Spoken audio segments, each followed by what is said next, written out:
Hello, BookTube. We're in a very different area that you don't see much of me filming in because this is my non-fiction shelves. You got Prime Minister biographies over here, you got start of some books down here. There's pretty much six shelves of just these three rows or whatever, but we're not talking about non-fiction today because we have one more author who I have a lot of books from who I haven't talked about yet in this bookshelf tours, and that's Nora Roberts, of course. I'm going to be going through all of my Nora Roberts books. I know you can only see like a handful of these, but there's a lot more. I love Nora. I've been reading her for literally since I was a teen.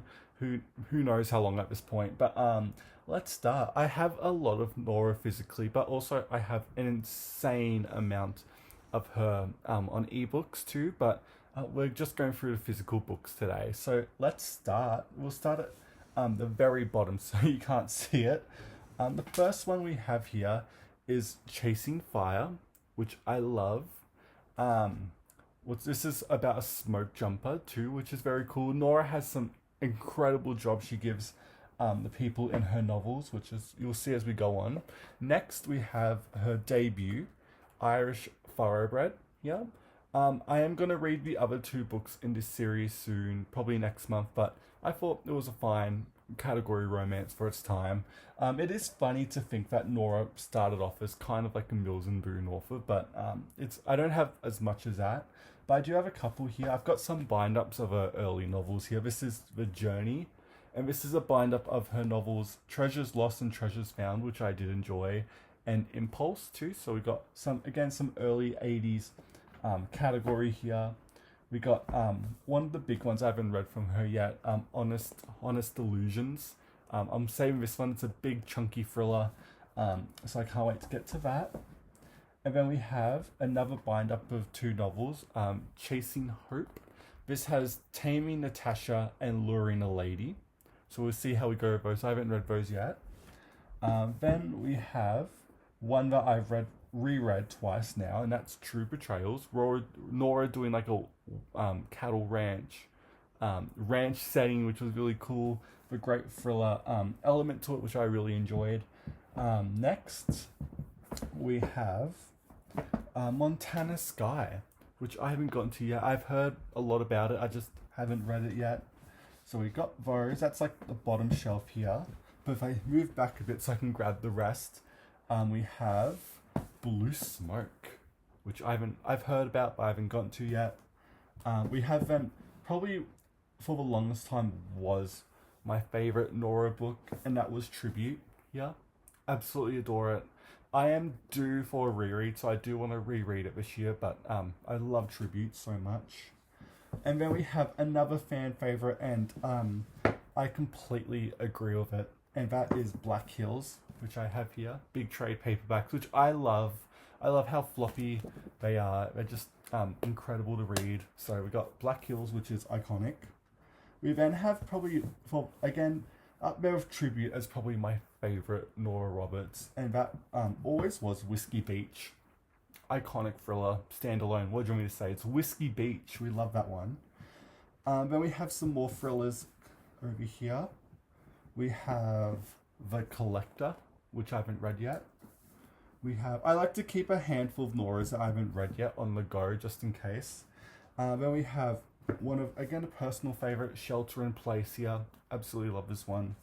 Then we have another one I haven't gotten to yet, which is Undercurrents too. And I tried the first couple chapters, but the sheer amount of abuse that kicks off this book is a bit hard for me to stomach, but I'll give it another try at some point. So that's the bottom shelves. So we can slowly start to see more. We'll start here. We have The Perfect Hope. This is part of the In Bloom's Bro trilogy. I haven't read this trilogy yet. The other two are here, but I do have more of a not mass market, but it's like a smaller size than the other ones. I'm on the hunt for it to get a matching size because I would like that. Then we have High Noon, yeah, which is another standalone. Then we have Nora's Night Tales series. These are old mass markets of them. iconic 80s. No, this is probably the 90s now. This is just really funny 90s thrillers that just have not aged well. Everyone remembers Nemesis, who's the vigilante in this series, and he's stalking the main streets of like a small town, and he's like a billionaire too, so it kind of makes no sense, and it's so ridiculously funny.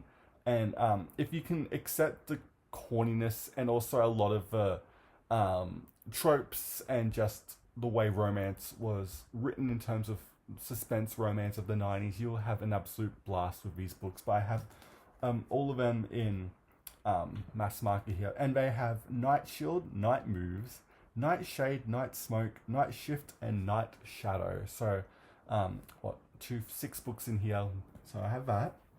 Then we have Blue Delilah, which I've read. This was an early Nora I read. It's a bit beat up, but it was fine. I'll probably finish the series at some point.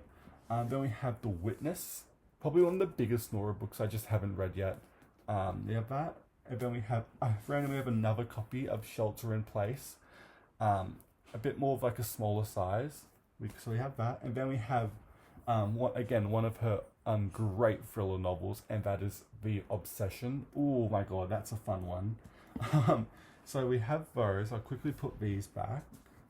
But no, I just love Nora. Whenever I see her, I always pick her up. And yeah, so we have those. Let's keep them. I won't spend too much time putting books back because it'll get a bit boring. But over here, we have some more contemporaries of her standalones.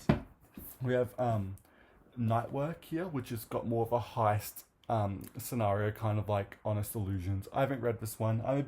I like the idea of Nora doing a heist, but I think when it turns into like the man and his honor and all that, it just kind of doesn't work for me. I never liked that from her, but I will read Nightwork at some point and report back on it. Then we have a personal favorite of mine, and this was Identity. When did this come out, actually? It came out in 2023. One of her best standalones, in my opinion. A complete throwback to novels like Whiskey Beach and Tribute and oh my god, I'm looking at other ones like Blue Hills. I put on the same level of those. I love Identity. Is a reason it actually kind of took off for a bit, but I love it so much. Then I have last year's standalone thriller from her, and that is Hidden Nature. Again, I think it's really solid. I think that it takes a bit to build up to the actual plot, but once it does, it's just solid Nora thrillers. So I love that. You notice a lot here, I don't have much of Nora's paranormal, or when she tries to do like fantasy-ish novels like Year One or the Dragon Hearts series trilogy. They're just not my cup of tea when it comes to Nora. I've tried, but one day I will like a Nora that is paranormal or, otherworld. One day I hopefully will find one. But then we have, speaking of, I do have one technically, Mind Games. This is a hardcover. I only have a handful of Nora's hardcovers, but fine. It's pretty mediocre thriller with like telekinesis, and I was like, it's okay, I guess. But again, I'm all eyes open for a good Nora, one that is in her thrillers. Then we have a personal favorite, of course. This is The Search, old hardcover, and if you look at the back here, Nora and her dogs looking iconic as always. We love The Search. Then we have The Villa, again another hardcover. This is like family, multi-generation romance with vineyards and wineries, and it's very lovely, very soap opera TV, but I absolutely really loved it. So the fact I found a hardcover was really lovely, because for the longest time I just had the mass market of this with it's like the exact same cover I used to have. I think you can find it on my older videos actually, but I did find a hardcover on my birthday, which was a bit interesting. And then the last of the Nora hardcovers we have is a 90s novel for her. This is The Reef. This is hidden treasure, underwater, sea adventures. Absolutely adored it. This was, I think, the late 90s. I could be wrong. 1999, sorry. So yeah, we've got the Reef here again, fan favorite of her older novels, and you got the lovely back of the ships, which is so pretty. So we got those, and then let's quickly get through this bit here. We have the last two books, the first two books, sorry, in the In Bloom's Bro trilogy. Here we got what's this one? The Last Boyfriend and the Next Always. I haven't read these yet, but I want to get back to them. I want to read them. Then we have another series I have from her. This is the not Sea Swept trilogy. I don't know what the series name is called for here, but we have Sea Swept here. We have Rising Tides, which is in a completely different edition. Inner Harbor, and then we have Cheapsake Blue, whatever that is, blue.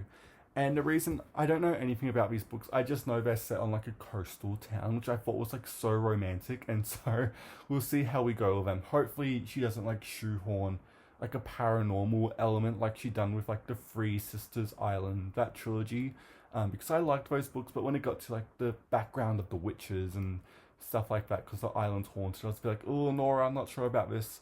So hopefully that series isn't the same, but we'll see how we go. And then we have a set of the probably her most famous books at this point. This is the Bridal Quartet series here. We got Visions and Whites, Bed of Roses, Savor the Moment, and Happily Ever After. I read these as a teen, absolutely loved them. I'm so due for a reread of them at this point. So I probably could spend like a week doing them, maybe a couple days. But I'm so due, and I really want to redo them, to be honest. So I'm thinking maybe this year or at some point, but who knows. They're still a bit too modern to count as retro romance. I think these came out like 2010, 2011, so a bit too just beyond the cutoff date, but I do want to reread these at some point. Then the last book we have in my physical Nora Roberts collection is The Liar, which I loved as well. Again, another solid thriller. And that is all of the books I physically own of Lenora Roberts. Let me know what you think about the books I have here. And next episode in the bookshelf tours, we will move on up here to Prime Minister books and get ready for that. But yeah, thank you so much for watching BookTube, and I will see you next time.